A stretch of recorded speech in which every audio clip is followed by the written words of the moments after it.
Nesse domingo, dia 3 de maio, abra comigo a sua Bíblia, em Daniel capítulo 2. Estamos nessa série de mensagens, segunda reflexão hoje, na palavra de Deus, chamado de Reino Caído. Um estudo em Daniel, e hoje o nosso tema, nesse capítulo 2, estamos lendo um capítulo por reflexão, é esse tema que temos hoje, que é Deus está no controle de quem está no controle. Então vamos correr, porque nós temos 49 versículos e temos que terminar até que Jesus volte e terminar antes disso, ok? Então nós estamos falando sobre Daniel, te dar uma história assim rápida, um exemplo rápido, explicação rápida. O povo de Judá, o povo de Deus, está exilado na Babilônia, mais ou menos no ano 605 a 609 antes de Cristo. Estavam exilados, vão ficar lá por 70 anos, e Daniel é esse jovem que está ali, diante de um governo babilônico, cujo o seu rei é Nabucodonosor, e estamos olhando a Daniel com essa leitura de que se Deus tem um reino verdadeiro e eterno, o diabo também vai falsificar esse reino. Chamamos de um reino falsificado e caído. E a Babilônia, como falamos no domingo passado, é essa configuração, essa forma espiritual do diabo a implementar o seu reino na cultura e na história. No caso aqui de Daniel, no reino babilônico com Nabucodonosor. Mas, como falamos, isso não só aconteceu em Daniel, isso acontece constantemente. Falamos no domingo passado que por trás dessa cultura babilônica existe um espírito, que é o espírito babilônico, que é oposto, que concorre e quer derrubar. Ele é um falso reino, como o reino do Senhor Jesus. Daniel é um jovem, adolescente, levado jovem para a Babilônia, exilado, longe dos seus pais, longe da família, longe do culto a Deus. E ele é para nós um exemplo de como nós, ainda inseridos nesse espírito babilônico da cultura que permeia este mundo que estamos inseridos, Daniel nos mostra como nós podemos nos comportar, devemos nos comportar, como nós devemos agir e como o Espírito de Deus pode nos sustentar enquanto aqui estamos, até que o dia que ele venha nos buscar a sua igreja ou nos recolha daqui. Hoje, capítulo 2, nós temos a história, que é a história do sonho de Nabucodonosor. Eu quero separar com você algumas observações. A primeira delas é o problema que está acontecendo. Que problema? Nabucodonosor tem um sonho e ele não tem quem interprete. Ele não sabe o que significa esse sonho. Então vamos a Daniel 2, versículo 1 ao 3, que vai dizer assim o texto. No segundo ano do seu reinado, Nabucodonosor teve sonhos. Sua mente ficou tão perturbada que ele não conseguia dormir. Então, observe aqui, Nabucodonosor tem sonhos. E ele está perturbado, possivelmente, porque ele sabe que esse sonho não é uma boa coisa. Possivelmente ele sabe mais ou menos o que esse sonho pode significar. E vale aqui lembrar que há uma diferença de sonho e visão. Você vê no capítulo 2 que Nabucodonosor vai ter sonhos e Daniel vai ter visões. Sonho é aquilo que nós temos enquanto estamos dormindo. Visões, aquilo que temos enquanto estamos acordados. Nabucodonosor me parece que ele tem um sonho, ele tem uma ideia que isso tem a ver com ele e não é nada muito bom. E vai continuar dizendo, por isso, o rei convocou os magos e os encantadores, os feiticeiros e os astrólogos. Isso vai se repetir várias vezes aqui nesse livro. Para que lhe dissessem o que ele havia sonhado. Quando eles vieram e se apresentaram ao rei, ele lhes disse, tive um sonho que me perturba e quero saber o que esse sonho significa. Os sonhos têm pelo menos 3 procedências. Um sonho pode ser fabricado por um espírito demoníaco maligno. Um sonho pode ser fabricado por imaginação tão somente. Imaginamos, passamos um dia passeando, imaginamos sonhos. Mas também os sonhos podem ser fabricados por Deus. E nos parece aqui que esse é o caso de Nabucodonosor. Nabucodonosor ele tem um sonho, que é Deus quem coloca esse sonho nele. Sabe? E Daniel é aquele que vai ter da parte de Deus, vamos ver mais à frente, esta visão para interpretar não só o sonho, mas para dizer o que Nabucodonosor sonhou. Agora, é importante dizer aqui que há alguns segmentos ditos cristãos, até os dias de hoje, que chama-se de cessacionistas. Quem são esses? Aqueles que vão dizer que tais dons, como o dom de visão, por exemplo, outros dons, cessaram. Não mais existe, não mais Deus trabalha assim nos dias de hoje. O que nós cremos, nossa comunidade de fé, é que Deus não mudou. Se ele não mudou, a sua forma de trabalhar não mudou. Então nós cremos que ainda hoje Deus pode levantar pessoas e dar a eles visões, sonhos de forma espiritual, de forma maravilhosa. E essa é uma forma também de Deus trazer a persuasão ao mundo. Deus trabalha de duas maneiras, pelo menos. Deus trabalha através da persuasão e através do poder. Tem pessoas, por exemplo, que estão em busca do poder, que são os milagres, as maravilhas. Os milagres de Deus é uma forma de falar ao mundo sobre o seu senhorio, o seu reinado, sobre quem ele é, sobre o poder que ele tem. Mas Deus pode trabalhar não só por meio de poder e milagres, mas também por meio de persuasão, de convencimento e de conhecimento. E Nabucodonosor tem um problema. Qual o problema? O seu sonho. Versículo 4 ele continua. Então, os astrólogos responderam em aramaico ao rei. Quero ressaltar aqui, porque o livro de Daniel faz questão de colocar que os astrólogos responderam em aramaico. O livro de Daniel é separado em 2 idiomas. Do capítulo 1 ao capítulo 7, nós temos o contexto do livro de Daniel em aramaico. Nós temos do 8 em diante a literatura de Daniel não mais em aramaico, mas numa linguagem que os judeus trazem de Judá. Então nós temos duas linguagens, é Deus aqui se manifestando de forma missional, de forma bilíngue. Então do 1 ao 6, a literatura que temos está em aramaico. Eles disseram assim: ó rei, vive para sempre, conta os sonhos a teus servos e nós o interpretaremos. O rei respondeu aos astrólogos, dizendo o seguinte: esta é a minha decisão. Se vocês não me disserem qual foi o meu sonho e não interpretarem, farei que vocês sejam cortados em pedaços e que as suas casas se tornem montes de entulho. Mas se me revelarem o sonho e o interpretarem, eu lhes darei presentes e recompensas e grandes honrarias. Por isso, revelem-me o sonho e a sua interpretação. Mas, observa aqui, mas eles tornaram a dizer: conte o rei o sonho a seus servos e nós o interpretaremos. O que acontece aqui é que Nabucodonosor tem um sonho e pede que os seus sábios não apenas interpretem o sonho, mas o que ele diz é: eu quero que vocês me digam aí, agora, na bucha, eu sonhei com o quê? O que aconteceu no meu sonho? Eles não sabem o que dizer. E você percebe, nos versículos adiante, que eles querem ganhar tempo. Olha o que eles dizem. Então o rei respondeu: já descobri que vocês estão tentando ganhar tempo, pois sabem da minha decisão. Se não me contarem o sonho, todos vocês receberão a mesma sentença, pois vocês combinaram enganar-me com mentiras, esperando que a situação mudasse. Contem-me o sonho e saberei que vocês são capazes de interpretá-lo para mim. Os astrólogos responderam ao rei: não há homem na terra que possa fazer o que o rei está pedindo. Nenhum rei, por maior e mais poderoso que tenha sido, chegou a pedir uma coisa dessas a nenhum mago, encantador ou astrólogo. Aqui o que esses magos, encantadores, astrólogos estão dizendo é: rei, não tem ninguém, humanamente falando, nascido de homem capaz de fazer o que você quer. Não tem como interpretar o seu sonho sem saber qual é.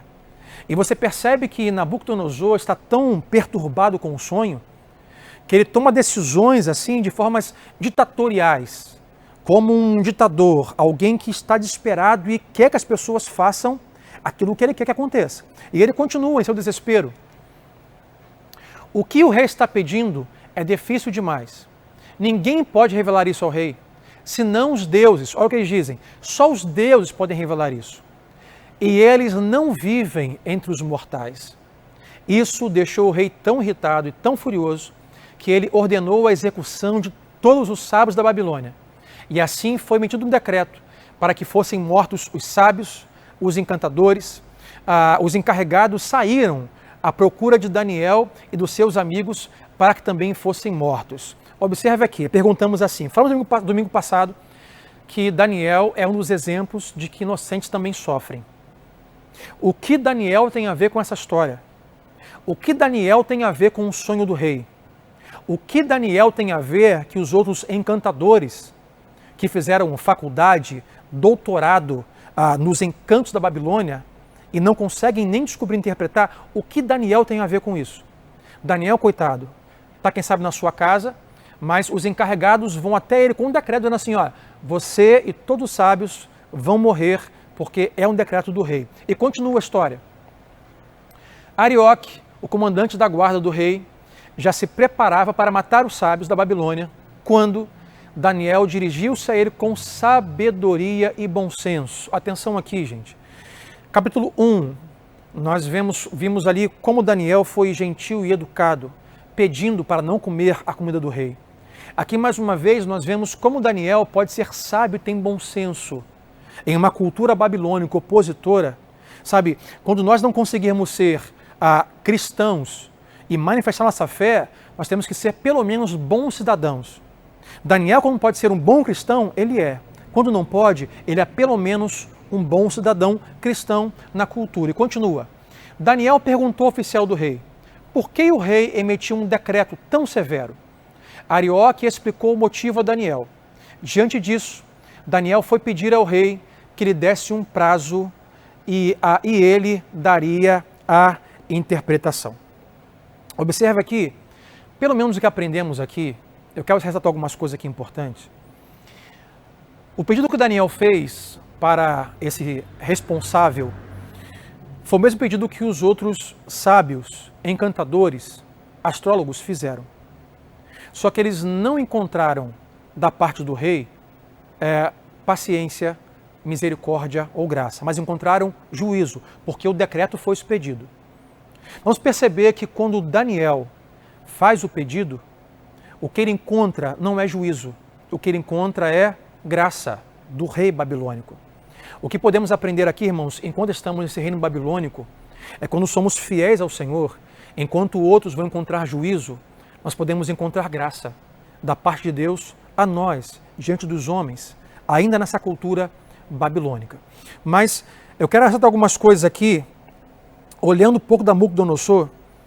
Nabucodonosor é aquele que vai agir de forma tirania, vai dizer, ó, eu quero, não tem jeito, se não fizer o que eu quero, vai ganhar juízo e vai morrer. Bom, Nabucodonosor, ele representa aquele tipo de pessoa que nunca está sob a autoridade de ninguém.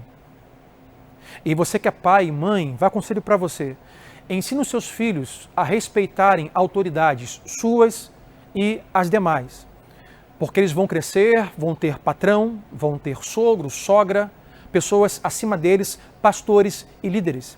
Pessoas que crescem sem um conselho estar sob autoridades, eles viram tiranos.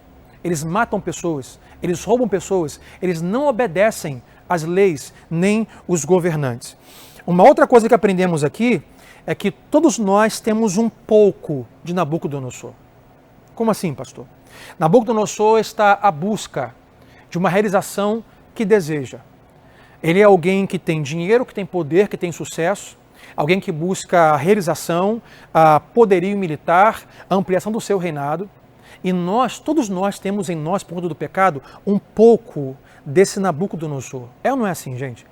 A gente levanta pela manhã, que a gente quer encontrar felicidade, encontrar o melhor emprego, encontrar os melhores bens, a melhor tecnologia. A gente quer, como Nabucodonosor, ter uma porcentagem grande de pessoas que nos admirem, que queiram, que nos papariquem, que estejam ao nosso lado.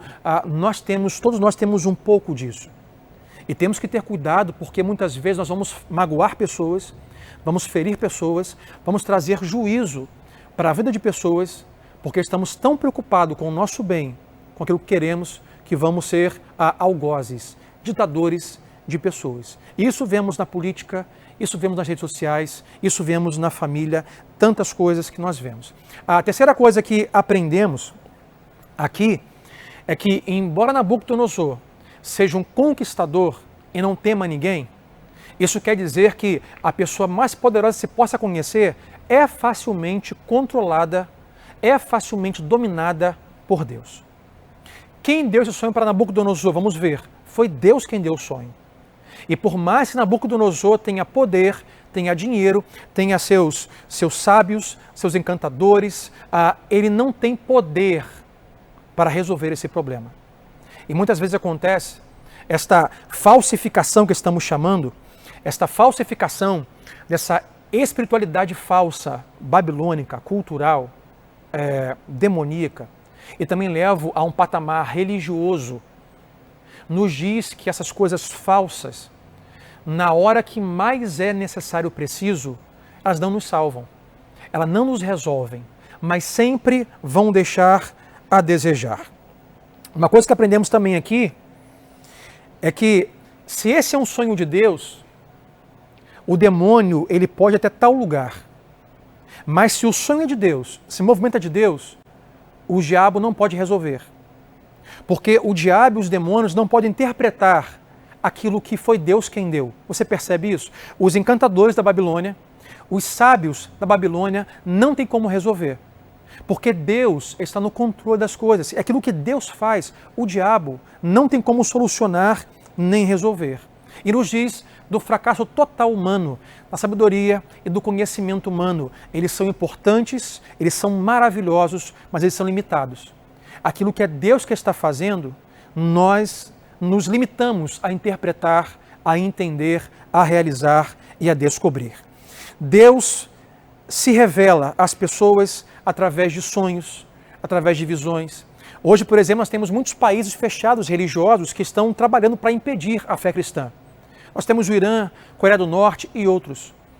Só que muitas pessoas não sabem que nesse lugar também a igreja do Senhor está crescendo. Sabe por que está crescendo? Porque embora haja governantes contrários à cultura cristã, moldados pelo espírito babilônico, Deus tem dado sonhos a pessoas, sabia disso? No Afeganistão, no Irã, no Iraque, na Coreia do Norte, países fechados, pessoas estão sozinhas em casa e têm sonhos.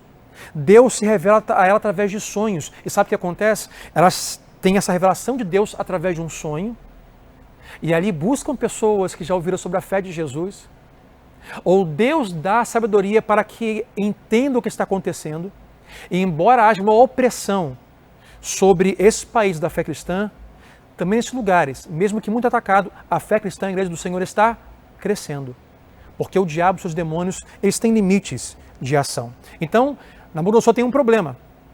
Mas, diante do problema, vamos ao versículo 17, falar sobre um dos pontos chaves desse livro, que é a oração. Daniel, versículo 2, 17 até o 19, parte A, vai dizer assim: Daniel voltou para casa, contou o problema a seus amigos Ananias, Misael, Azarias, e lhes pediu que rogassem ao Deus dos céus que tivesse misericórdia acerca desse mistério, para que ele e seus amigos não fossem executados com os outros sábios da Babilônia. Então o mistério foi revelado a Daniel à noite através de uma visão. Há sonhos que temos dormindo e há visões que Deus dá quando estamos acordados. Eles estavam orando, não estavam dormindo. Enquanto oravam, Deus deu a eles uma visão do sonho, da interpretação. Eu quero falar um pouco sobre oração, porque Daniel aqui é um exemplo de que muitas vezes acessamos a oração no tempo crítico. Por exemplo, nesta pandemia que vivemos, é um tempo onde hoje a igreja do Senhor está orando, talvez como não ora há muito tempo. Estamos clamando pelos familiares, pelos amigos, pelos governantes, pelos profissionais, pela economia, pela saúde. A igreja do Senhor está orando, porque tempos de crise é um tempo onde aumenta a urgência para a oração. E Daniel está experimentando isso. Outra coisa que observamos é que me parece comum no livro e aqui a prática de Daniel orar com seus amigos. Daniel poderia ter ido para casa, dobrado o joelho, como fez algumas vezes, e orado. Mas a urgência faz com que ele chame amigos para orar.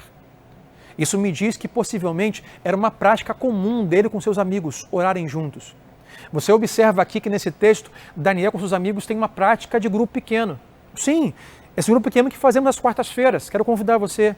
Eles se reúnem em uma casa, possivelmente talvez ajoelhado ou de mãos dadas em pé. Eles começam a orar para que Deus dê eles sabedoria para revelar esse mistério.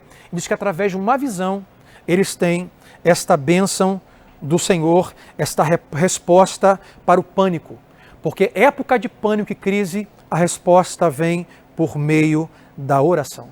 não veio por meio da inteligência dos encantadores, não vem por meio da inteligência de Daniel, mas vem por meio de uma visão que é espiritual.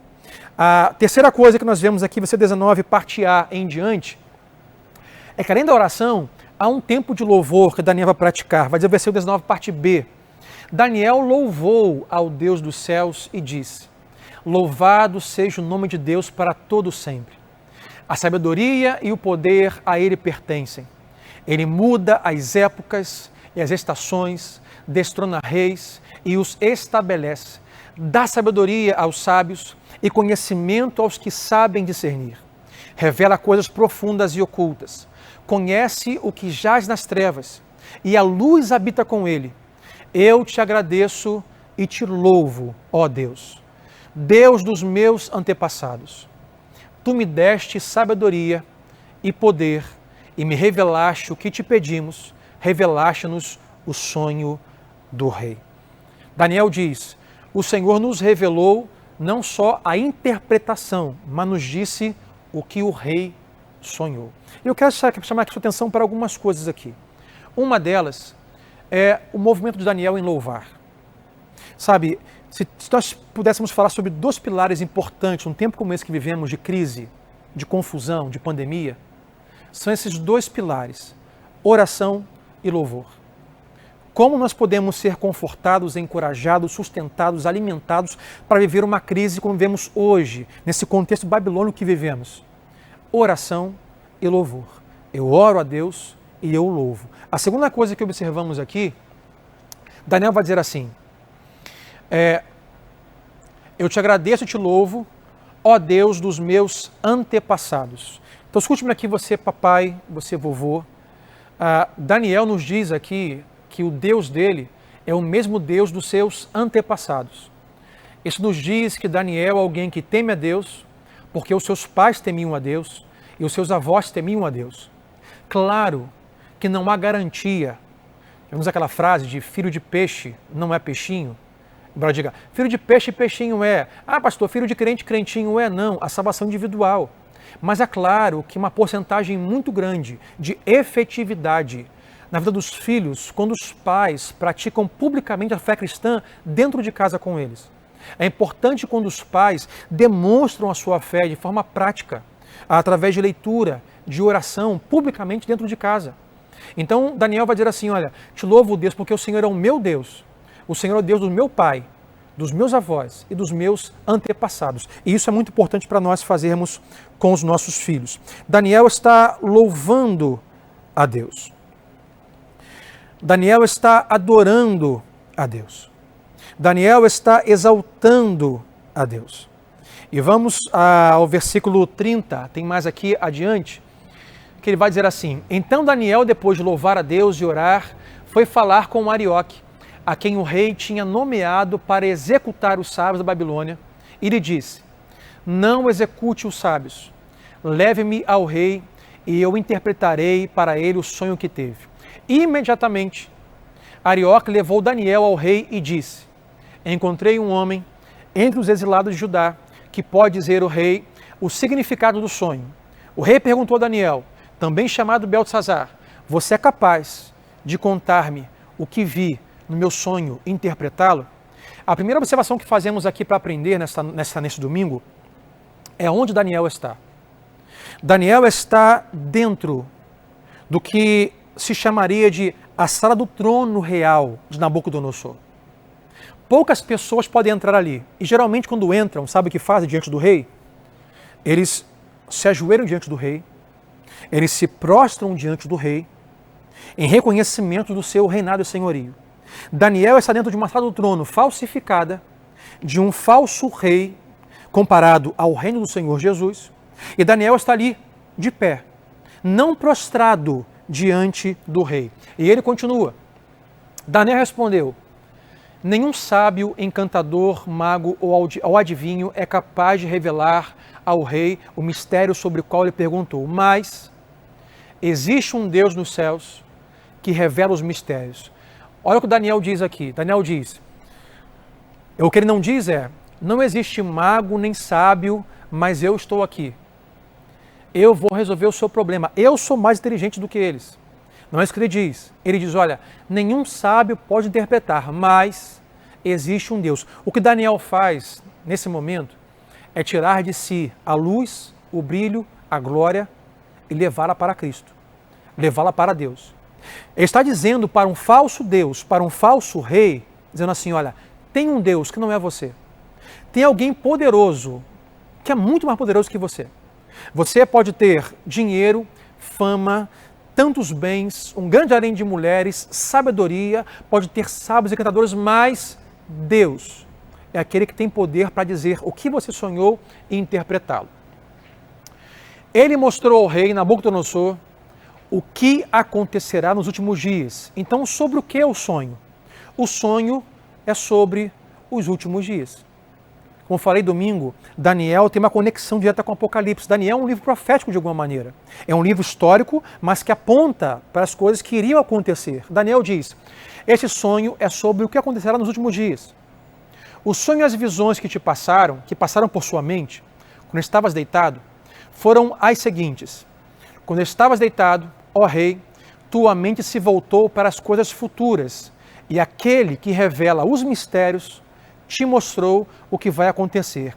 Daniel está dizendo assim, sabe quem te deu sonho? Quem te deu sonho não foi uma criação demoníaca, não foi uma fabricação demoníaca, o seu sonho não foi uma fabricação mental e emocional, o seu sonho foi uma fabricação de Deus, foi Deus quem te deu esse sonho. Ele continua. Quanto a mim, esse mistério não me foi revelado porque eu tenha mais sabedoria que os outros homens. Mais uma vez, Daniel sendo educado, gentil e se colocando à luz da cultura como alguém simples, alguém normal, alguém humilde, diz, eu não sou mais sábio do que eles. O que traz a diferença é, mas para que tu, ó rei, saibas que a interpretação e entendas o que passou pela tua mente. Daniel diz, eu não sou o cara, mas eu sirvo ao cara. Eu não sou o grande homem, mas eu sirvo ao grande homem, ao grande Deus, que está no controle de tudo. E é Ele quem me deu esta revelação. Então observe que a revelação vem no contexto de oração e louvor. Então se hoje vivemos um tempo de pandemia, um tempo de crise, e você roga a Deus, Deus me dá sabedoria, Deus me dá revelação, Deus me diz o que fazer na minha família, nos meus negócios, com as minhas emoções. A revelação, a sabedoria, o discernimento de Deus vai para você através dos dois pilares, oração, louvor, que é adoração ao Senhor. Como Deus trabalha? Deus trabalha com mistério, com profecia. Então diz que a profecia acontece através do sonho de Daniel, de Nabucodonosor. Tu olhastes, ó rei, e diante de ti estava uma grande estátua. Uma estátua enorme, impressionante, e sua aparência era terrível. Daniel está contando para o rei o sonho que ele teve. Não é interpretação, é o que ele sonhou. A cabeça da estátua era feita de ouro puro, o peito e o braço eram de prata, o ventre e os quadris eram de bronze, as pernas eram de ferro e os pés eram em parte de ferro e em parte de barro. Enquanto estavas observando, uma pedra soltou-se, sem auxílio de mãos, atingiu a estátua nos pés de ferro e de barro e os esmigalhou. Então o ferro, o barro, o bronze, a prata e o ouro foram despedaçados. Viraram pó, como pó que dá debulha do trigo na eira durante o verão. O vento os levou sem deixar vestígio, mas a pedra que atingiu a estátua tornou-se uma montanha e encheu toda a terra. Deus dá a Daniel não só a revelação, mas a interpretação dos sonhos. No mundo antigo, o que acontecia é que as nações não eram fechadas. Hoje nós temos, por exemplo, chamamos de cercas geográficas, limites geográficos, chamamos de fronteira. Hoje fronteiras cercam o que é Brasil, o que é Argentina, o que lá é os Estados Unidos, o que é o México, fronteiras. Nesta época, não existiam as fronteiras. Um reino guerreava contra o outro e levava para si os seus despojos e fazia daquela nação agora a sua nação e o seu povo. Não eram nações fechadas, mas eram nações abertas. E Deus vai dizer a Nabucodonosor o que vai acontecer nesta condição de reino contra reino, de forma futura, de forma profética, e dá a Daniel a interpretação. Então, se nós lermos versículo 36 até em diante, nós temos aqui a imagem do que Daniel está dizendo, essa estátua e o que ela representa. Se lermos do 36 ao 38, vai dizer assim: foi esse o sonho e nós o interpretamos para o rei. Tu, ó rei, és rei dos reis. O Deus dos céus tem dado domínio, poder, força e glória. Nas tuas mãos ele colocou a humanidade, os animais selvagens e as aves do céu. Onde quer que vivam, ele fez de ti o governante deles todos. Tu és a cabeça de ouro. O que o Daniel está dizendo é, essa estátua que você sonhou, Nabucodonosor, a cabeça de ouro é o seu governo, é o seu poderio. Quem é Nabucodonosor? Nabucodonosor, por exemplo, é aquele que, quando trouxe Judá exilado, trouxe consigo todos os despojos e utensílios do templo do Senhor, ouro e prata. Nabucodonosor tem um reino muito poderoso e muito rico. Nabucodonosor tem um reino, por exemplo, que, comparado à muralha da China, a sua terra era cercada por grandes muros onde os cavalos e carruagens podiam caminhar por cima. E Daniel diz, olha, esse sonho que você teve, a cabeça de ouro é você. Ele vai dizer assim, é o seu reinado. Mas ele vai continuar dizendo que esse reinado de Nabucodonosor, ele vai ser suprimido, vai ser derrotado por uma nação muito inferior. Versículo 39 vai dizer assim, depois de ti, Nabucodonosor, um outro reino inferior ao teu. Daniel está falando sobre o império dos Medo-Persas, que vai de 539 a 531 a.C., que representa aqui os peitos e os braços de prata. Era uma nação que cultivava muito bem a prata. Vale lembrar que é uma nação, que é uma construção de dois povos, que são os medos e que são os persas, que se unem contra o reino babilônico. É uma nação muito inferior, muito menor, mas eles vão vencer e destronar Nabucodonosor. Observe aqui que o título que temos hoje, que falamos aqui, é que Deus está no controle de quem está no controle. Meu irmão, pensa comigo aqui. Temos hoje um tempo de pandemia, um tempo de confusão, um tempo de perdas, um tempo de medo. Não sabemos se vamos confiar no presidente atual, se vamos confiar em quem vai suceder, se confiamos no deputado, em um ministro, em um prefeito. Observe aqui no texto, olha aqui comigo, que esse império, por mais que seja muito menor que a Babilônia, ele derrota a Babilônia. Sabe o que diz isso? Deus está no controle das nações. Deus está agindo na história para um fim. O que Daniel vai dizer? Ele continua no versículo 39, da parte B, dizendo assim, em seguida surgirá um reino, um terceiro reino, será o reino de bronze, que governará sobre toda a terra. De quem está falando? Sobre o Império Grego. O Império Grego representado aqui pela barriga e pelas coxas de bronze, 331 a 146 a.C. Esse Império Grego que é alavancado, por exemplo, por Alexandre o Grande. Aquele que é Alexandre o Grande que tem um grande governo onde os seus soldados à frente têm escudos de bronze, peitos de bronze, armadura de bronze. Num período interbíblico que nós temos entre o final do Velho, Antigo e o Novo Testamento, nós temos alguns livros que nós não temos, por exemplo, de Macabeus, que vai narrar a história de Alexandre o Grande, com o Império Grego que derrota os Medo-Persas. E Daniel vai continuar, agora no versículo 40, 43, dizendo assim, finalmente haverá um quarto reino, forte como o ferro, pois o ferro quebra e destrói tudo. E assim como o ferro a tudo despedaça, também ele destruirá e quebrará todos os outros.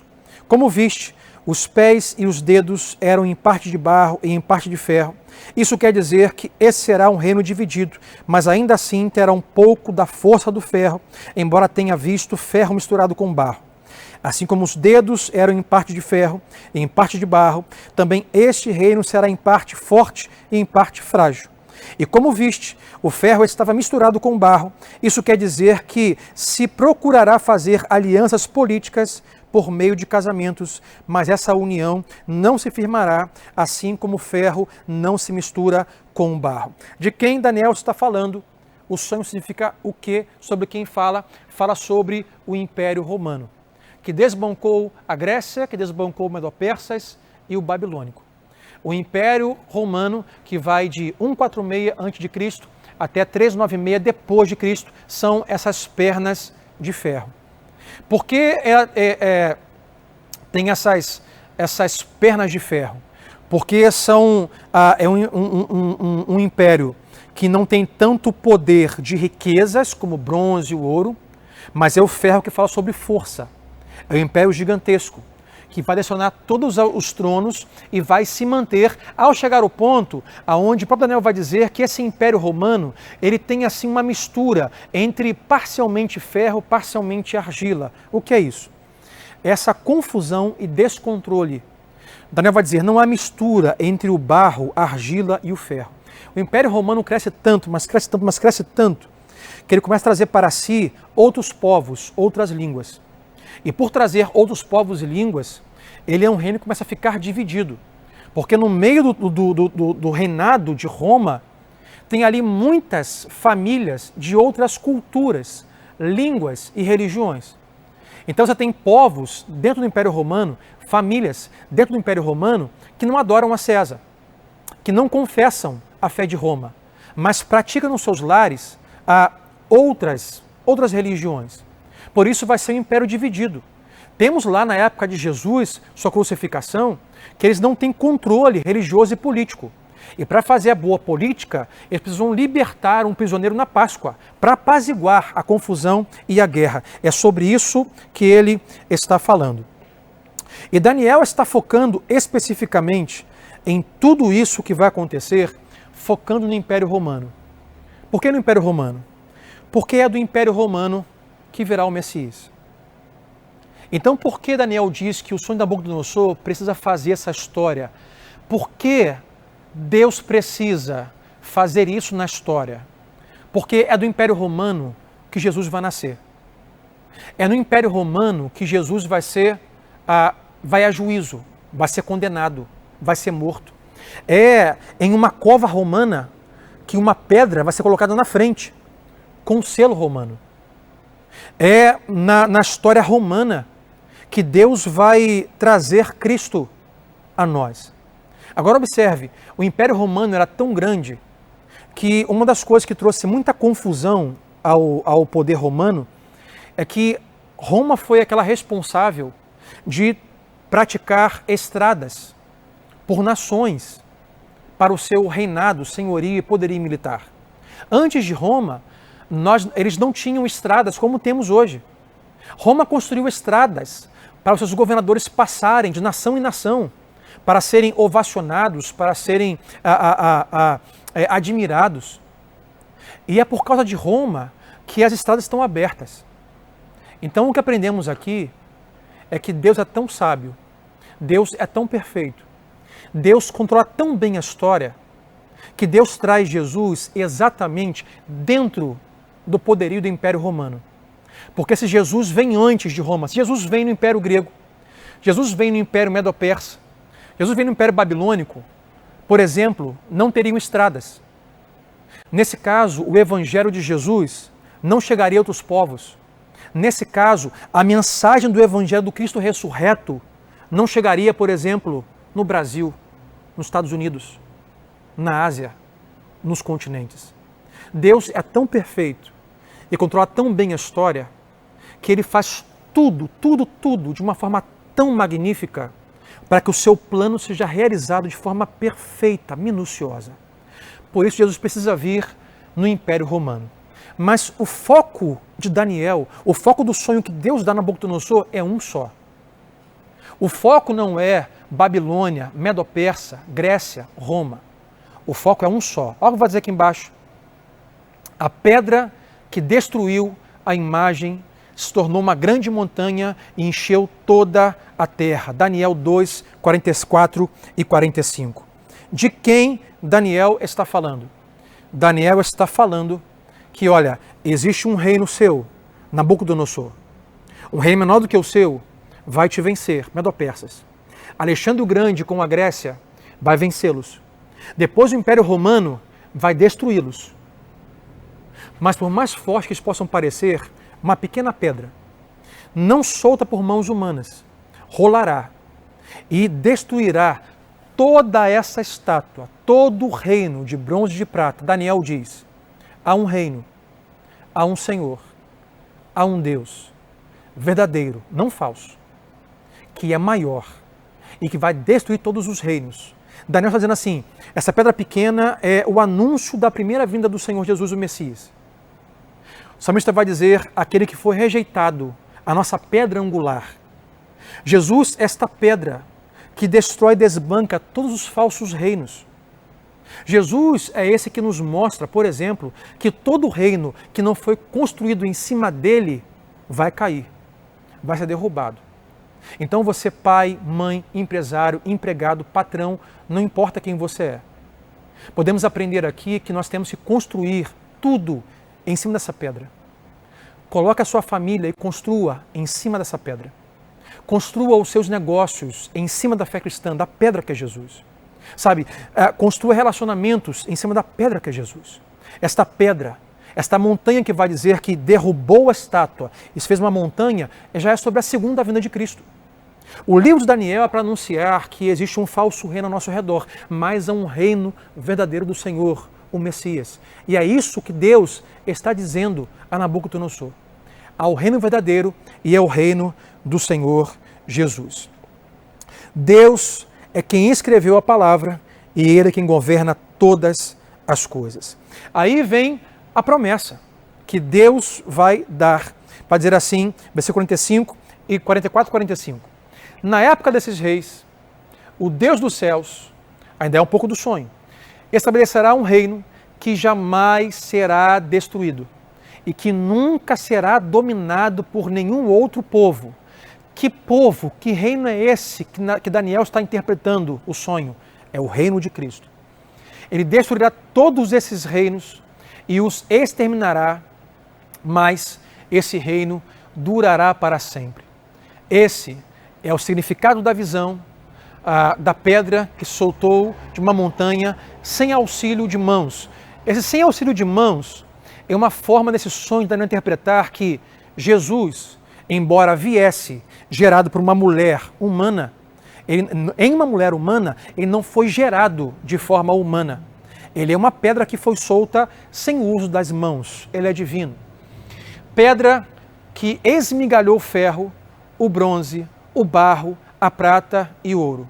O Deus poderoso mostrou ao rei o que acontecerá no futuro. O sonho é verdadeiro e a interpretação é fiel. Daniel diz, pode confiar. O sonho quer dizer isso. O sonho quer dizer, Nabucodonosor, que há um reinado verdadeiro, superior, que destrona todos os demais reinados. E, meu irmão, é importante ressaltar, como estamos falando aqui, essa intenção, lendo Daniel, o mundo que vivemos vai nos apresentar os seus falsos deuses, o seu falso poder militar, os seus falsos reinados. Temos que saber, isso é uma forma de nós nos tranquilizarmos, de nós ficarmos mais em paz. Nós sabemos que no controle das nações, há um Deus que está no controle. É um Deus que sabe exatamente na história o que fazer. Sabe, aonde começa, aonde termina. Aonde o Império Grego começa, aonde o Império Medo-Persa começa, aonde o Império Babilônico termina, aonde o Romano começa para que Cristo venha ao mundo. Assim Deus também sabe. Sabe, quando essa pandemia começou, quando ela vai terminar. Deus sabe na história exatamente, não só o que vai acontecer, porque Ele é quem está governando a história. Então, tranquilize o seu coração. Embora hoje há uma desavença política, econômica, na saúde financeira, há um reino do Messias, Jesus Cristo, que é Senhor sobre todo o reino. E quando nós servimos como Daniel e somos fiéis a esse reino, nós sabemos que estamos sob o controle deste rei, que não é César, não é Alexandre o Grande, não é Nabucodonosor, mas é nosso Rei, Senhor Jesus Cristo. E Daniel, então, vai receber uma grande promoção. Sim, aquela que nós muitas vezes estamos buscando nesse mundo, nesse espírito babilônico. Olha o versículo 46 ao 49. Então o rei Nabucodonosor caiu prostrado diante de Daniel. Tem que parar aqui. Eu tenho que lembrar você que Daniel, não sei se horas ou dias antes, estava prostrado diante do rei. Não Nabucodonosor. Daniel estava prostrado diante do Rei da Glória, em oração com seus amigos. E por estar prostrado diante do Rei da Glória, do Senhor verdadeiro, agora o falso rei está ajoelhado diante de Daniel. Como eu ressaltei, percebemos que Daniel, quando entrou no palácio real, na falsa sala do trono, onde todos se ajoelham, Daniel estava de pé. Não há menção que ele se ajoelhou diante do rei. Mas por se ajoelhar diante do verdadeiro rei, Jesus, agora os falsos reis estão ajoelhados diante do Rei da Glória. Isso não quer dizer que a promessa aqui é que se você for fiel a Deus, as pessoas vão se ajoelhar aos seus pés. Vamos ler aqui, não é isso que a Bíblia diz. Mas diz que quando nós estamos ajoelhados e prostrados diante do Rei da Glória, nós estamos de pé diante das crises, das circunstâncias e dos falsos poderes e majestades deste mundo. E o texto continua. Diante dele prostrado, presenteou-lhe honra e ordenou que lhe fosse apresentada uma oferta de cereal e incenso. Agora, eu pensava que se nós fôssemos Daniel nesse lugar aqui, nós diríamos assim, com certeza, rei, se puder fazer aí alguns bonecos com a minha cara, se puder fazer uma campanha de marketing na televisão para divulgar aí aquilo que eu pude interpretar, mas não é isso que Daniel faz. O rei está diante dele, mas olha o que acontece. O rei, então, disse Daniel, não há dúvida de que o seu Deus, quem? Que o seu Deus é o Deus dos deuses. Que o seu Deus, não você Daniel, que o seu Deus é Senhor dos reis e aquele que revela os mistérios, pois você conseguiu revelar esse mistério. Então o rei colocou Daniel num alto cargo e o cobriu de presentes. Ele o designou governante de toda a província da Babilônia e o encarregou de todos os sábios da província. Eu quero parar aqui. Quando a gente lê isso aqui, gente, não há como a gente ter um uau. Daniel é um jovem que é levado exilado e ele tem que ficar 3 anos na faculdade da Babilônia para aprender a linguagem, a cultura, literatura babilônica, que é contra aquilo que Deus está fazendo na sua cidade, no seu coração, aquilo que é oposto ao reinado de Deus. Quando isso acontece, diz que o rei coloca Daniel como encarregado de todos os sábios da província. Sabe o que é isso? É como se Daniel fosse nomeado coordenador-chefe de uma faculdade. Daniel é o cara que vai ensinar a Bíblia na Babilônia. Daniel é o cara que vai ensinar a Bíblia para os encantadores, para os sábios. Você percebe a grandiosidade disso? Do que Deus está fazendo com Daniel dentro da cultura babilônica. É o mesmo Deus que não mudou. E Daniel não fica sozinho, vai dizer, além disso, o encarregou de todos os sábios da província. Além disso, a pedido de Daniel, o rei nomeou Sadraque, Mesaque e Abednego, os 3 amigos, administradores da província da Babilônia, enquanto o próprio Daniel permaneceu na corte do rei. Eu quero aqui tirar alguns exemplos diante disso que nós lemos antes de nós terminarmos. Eu quero falar uma coisa sobre Nabucodonosor, depois sobre Daniel. A primeira coisa que faz sobre Nabucodonosor é que Nabucodonosor caiu prostrado diante de Daniel. Ele disse, olha, o seu Deus é Deus sobre os deuses, mas Nabucodonosor não passou nesse momento a ser servo de Deus. Nabucodonosor não passou a ser adorador de Deus. Nabucodonosor não passou a ser um cristão nesse momento. O que me diz que pessoas podem adorar pessoas ao invés de Deus. O que me diz que pessoas podem ter o conhecimento sobre Deus, podem ficar maravilhados com o que Deus está fazendo, mas ainda assim podem não adorá-lo. O que me diz que não basta apenas conhecer sobre Deus ou assistir o que Ele está fazendo. Ainda assim podemos não ser adoradores deles, adoradores do Senhor. Quem nós temos sido? Se nós temos sido aqueles que apenas se maravilham com os milagres de Deus, ou aqueles que de fato, como Daniel, oram e adoram a Deus, tendo-o como Senhor. Nabucodonosor reconheceu que Deus era soberano diante dos falsos deuses, mas não se fez um cristão, não se fez um adorador de Deus.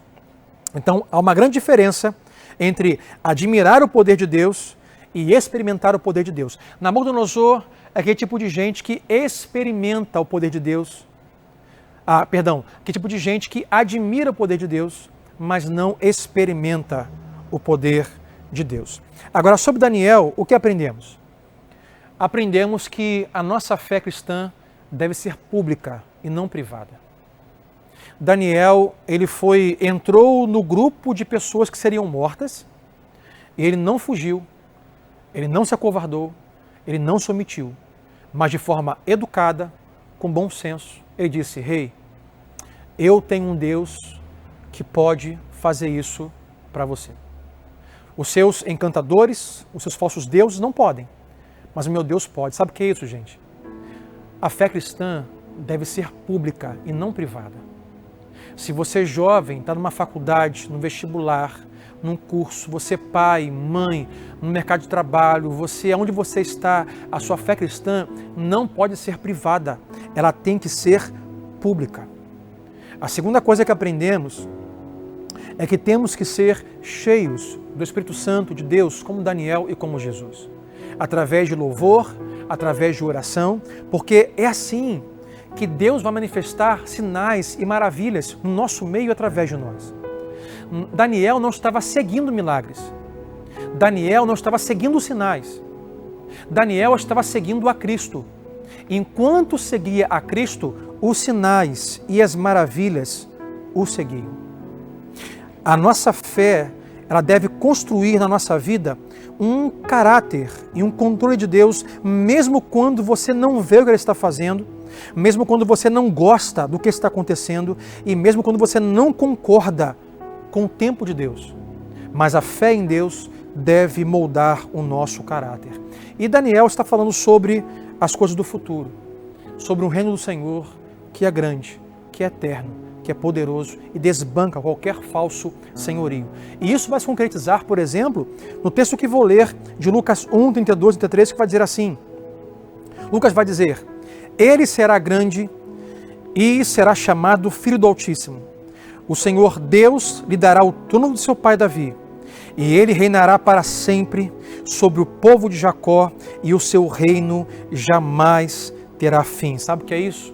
É Lucas dizendo que está acontecendo e que vai acontecer o que Deus anunciou na história, lá na geração de Daniel.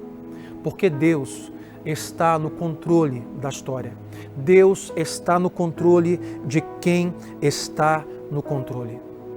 Conhecemos Jesus, seu nascimento, os 3 reis magos para essa profecia estão seguindo uma estrela que está anunciando: o rei está nascendo. Meus irmãos, eu termino dizendo que nós estamos vivendo esse limiar do fim. Estamos entre a primeira vinda e a segunda vinda de Jesus. Daniel está falando sobre uma primeira vinda e uma segunda vinda. A primeira vinda já aconteceu. Cristo já veio, já morreu, já ressuscitou e está entre nós pelo seu Espírito. Mas a promessa que temos é que um dia Ele voltará. Ele um dia voltará e vai estabelecer de fato o seu reino. Esse seu reino vai de forma plena nos arrebatar e nos fazer assentar em tronos com os nossos nomes. E observe que o reino que Nabucodonosor foi extinto, que Alexandre o Grande foi extinto, que a Medo-Persa foi extinta, que César foi extinto. O reino de Jesus é eterno e nós reinaremos com ele, porque não é um falso reino, não é um reino caído, é um reino eterno. Por isso vale a pena, como Daniel, ser fiel a Deus em uma geração corrompida. Vale a pena ser fiel a Deus em um reino caído, na faculdade, no trabalho, no colégio, na rua. Sejamos fiéis a Deus. Como eu falei no domingo passado, temos que parar de ficar concorrendo em nos posicionar na história. Temos que nos posicionar em relação a qual reino nós servimos. E Deus está no controle da história. Então, para nós orarmos, pastor, o que nós precisamos fazer em um tempo como esse? Primeiro, precisamos nos render ao Espírito de Deus, para que então sejamos capacitados para guerrear contra o espírito babilônico. O que Daniel e seus amigos nos ensinam é que precisamos do Espírito de Deus através de oração, adoração e de amigos cheios do Espírito de Deus, tementes a Deus. Para você agora conseguir vencer as suas emoções, o seu medo, você conseguir vencer na faculdade, no colégio, as tentações, os treinamentos da cultura babilônica, é através de munição espiritual. Sejamos cheios do Espírito, busquemos pessoas, alianças, tementes a Deus, para que possamos vencer esse tempo. E a segunda coisa é, precisamos ler e praticar as Sagradas Escrituras aqui na Babilônia, e então veremos o que o nosso Rei Jesus Cristo vai fazer. Nós precisamos nos munir de oração, louvor e leitura bíblica. Daniel persistiu, durou, continuou, porque ele tinha a palavra de Deus. Aonde que aprendeu? Na sua nação, no seu templo, com seu pai, com seu avô. Isso fez toda a diferença. Então, oremos, adoremos e conheçamos a palavra de Deus. E hoje eu quero orar com você que está aí vivendo dias tão difíceis. Sabe, como jogado de um lado para o outro no vento. É o vento emocional, é o vento financeiro, é o vento mental, intelectual. Eu converso com muitas pessoas que estão sofrendo nesse tempo. Que estão preocupadas, por exemplo, com a saída do Sérgio Moro, estão preocupadas com os ataques ao presidente, estão preocupadas com, muitas vezes, a falta de sabedoria do presidente. Estão preocupadas em colocar lá no governo o seu peixe, o seu partido, o seu candidato. E muitas vezes são frustradas, porque o reino deste mundo é assim. Está fora de controle. Claro, vamos às urnas, vamos votar. Sim, vamos guerrear contra a corrupção. Sim, vamos guerrear contra a ditadura. Vamos guerrear contra tudo aquilo que é contrária à democracia, ao país laico. Vamos lutar como cristão a desigualdade. Vamos lutar contra a pobreza. Vamos lutar contra a desigualdade social. Como fazemos isso, pastor? Vamos orar, mas não só orar. Fazer como Daniel, a fé tem que ser pública. Vamos doar alimento. Vamos ligar para as pessoas. Vamos acolher pessoas. Vamos repartir as finanças. Vamos doar sangue. Mas entendendo, meu irmão, que a política desse mundo vai nos frustrar. A economia desse mundo pode cair e subir, os reinos vão passar, mas o reino de Cristo é eterno. Então baseie a sua vida na palavra, oração e louvor do reino que é eterno. E hoje eu vou orar para que Deus enche o seu coração com esse Espírito tão poderoso, para capacitar você para vencer as suas mais difíceis guerras nesse mundo que você vive. Então vamos orar juntos, na sua casa aí, curva a sua face, feche seus olhos. Convido você a uma fé, sabe, munida, a uma oração munida de fé, de esperança e certeza. Como Daniel disse, Rei, é certo que o sonho que teve foi esse. E é certo que a interpretação é essa. Porque o Deus que me revelou é um Deus que não falha, é um Deus que não erra, é um Deus que é perfeito. Vamos orar. Pai, obrigado, Senhor, por esse tempo da Tua Palavra. Eu peço que o Senhor traga auxílio, renovo, paz, alimento espiritual aos meus irmãos, que nós não vivamos, ó Deus, como Nabucodonosor nessa terra, em busca de poder, de sucesso, de fama, de reconhecimento, mas que, Senhor, vivamos como Daniel. Senhor, vivamos com oração, adoração, conhecimento bíblico, tornando o Senhor não privado, mas público a nossa fé, de forma educada, com bom senso. Deus, que nós saiamos, Deus, há um tempo em casa de orar, mas há o tempo de sair, Deus, e ir às ruas, anunciando que há um reino, há uma pedra angular, o qual destrona todos os demais reinos falsos, que é para sempre, e somos convidados a reinar com Cristo eternamente. Deus, hoje imune poderosamente os meus irmãos em cada lar, dá a eles alimento espiritual, fortalecimento de fé, ó Deus, é o que eu te peço. Auxilia a mente, o coração, auxilia a saúde, que eles creiam que há um Deus que está no controle de todos que estão no controle. Obrigado, Pai, por esta palavra, nos ensine, que na quarta-feira possamos esmiuçar mais um pouco isso, compartilhar a experiência para a Tua glória. Senhor, eu também oro por aqueles que hoje nos assistem pela primeira vez, ou estão conosco há pouco tempo. Deus, que assim como Nabucodonosor, reconhecem que hoje são pessoas que admiram a fé cristã, que admiram a palavra de Jesus, que admiram uma cura que um dia presenciaram, mas Deus, que ainda não experimentaram desta fé, que não experimentaram desse milagre. Deus, hoje, que esta pessoa saia deste lugar apenas de admirador do Senhor, mas que experimente o poder da salvação no nome de Jesus. Então, Deus, que hoje haja salvação, que hoje haja redenção, justificação, libertação para a Tua glória, Senhor, e perdão de pecados. É assim que eu oro. O Senhor é aquele que pode convencer o homem do seu pecado. Oramos assim, no nome de Jesus, pela Tua igreja, pelo Teu povo, e que todos digam amém e amém.